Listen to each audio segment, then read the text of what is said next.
Jesus loved me with everlasting love. Praise Lord, dear brothers and sisters. இந்த நாள் நம்ம தியானிக்க போற தேவ வார்த்தை என்னன்னு பாத்தீங்கன்னா Galatians chapter 5 verses 16. இந்த Galatians chapter 5 verses 16ல என்ன சொல்லப்பட்டிருக்குதுன்னா, if you walk by the spirit you will not satisfy the desires of the flesh ன்னு சொல்லப்பட்டிருக்குங்க. அப்ப ஆவியில நடக்கும்போது நம்ம மாம்சத்தின் இச்சைகளை மாம்சத்தின் ஆசைகளை நிறைவேற்ற மாட்டோம், அந்த மாம்சத்தின் வழியே போக மாட்டோம் அப்படின்னு சொல்லப்பட்டிருக்குங்க. அப்ப முதலாவது நம்ம என்ன பார்க்க போறோம்னா இந்த மாம்சம்ன்றது என்ன பார்க்க போறோங்க. அப்ப இந்த ஃபிளஷ்ன்றது குறிப்பிடப்பட்டிருக்கிறது ஏன்னா நம்ம பார்க்க போறோம். அதுக்கு உங்களுக்கு நான் தெளிவா புரியுது. ஒரு சின்ன எக்ஸாம்பிள் சொல்றேன். இப்போ நம்ம ஒரு பேக் கேரி பண்ணுவாங்க, இந்த டெய்லி டிராவல் போறவங்க வேலைக்கு போறவங்க எல்லாம் பேக் கேரி பண்ணுவாங்க, பேக் மாட்டின்னு போற பேக்.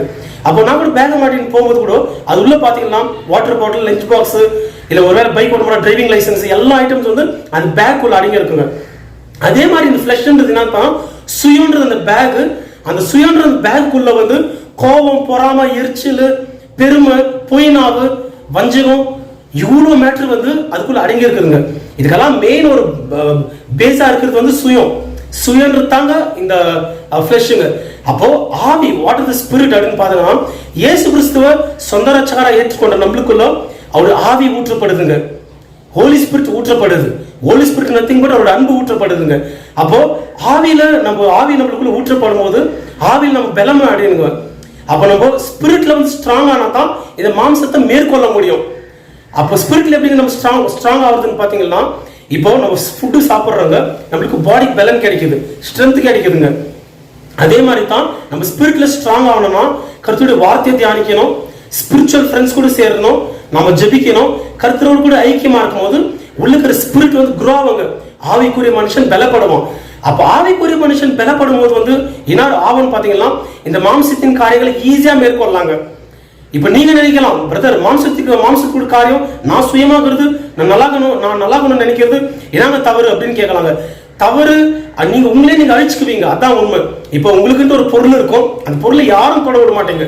அந்த பொருளை யாருன்னா யூஸ் பண்ண உங்க நிம்மதி கேட்டு போகும். இது பேர் தான் சுயம். நீங்க யாருக்கும் பொதுநலமா வாழ முடியாது, சுயமாவே இருப்பீங்க.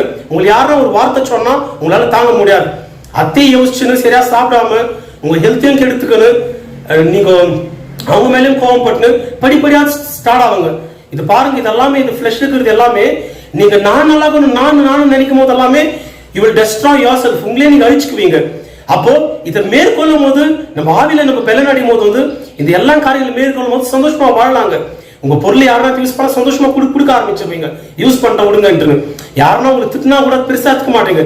எங்க அண்ணன் தானே, எங்க தம்பி தானே, எங்க அக்கா தானே, எங்க தங்கச்சி தானே, என் ஃப்ரெண்டு தானே அப்படின்னு அது கேஷுவலா எடுத்துக்க ஆரம்பிப்பீங்க.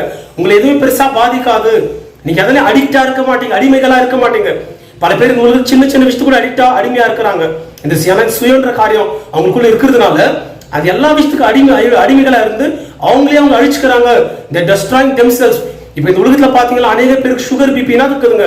சுயம் யோசிச்சு மற்றும் மேல கோவப்பட்டு ஐயோ நானு எனக்கு மரியாதை கொடுக்கல, எனக்கு நல்ல பேர் இல்ல அப்படின்ற காரியத்துல பல பேர் பாதிக்கப்படுறாங்க.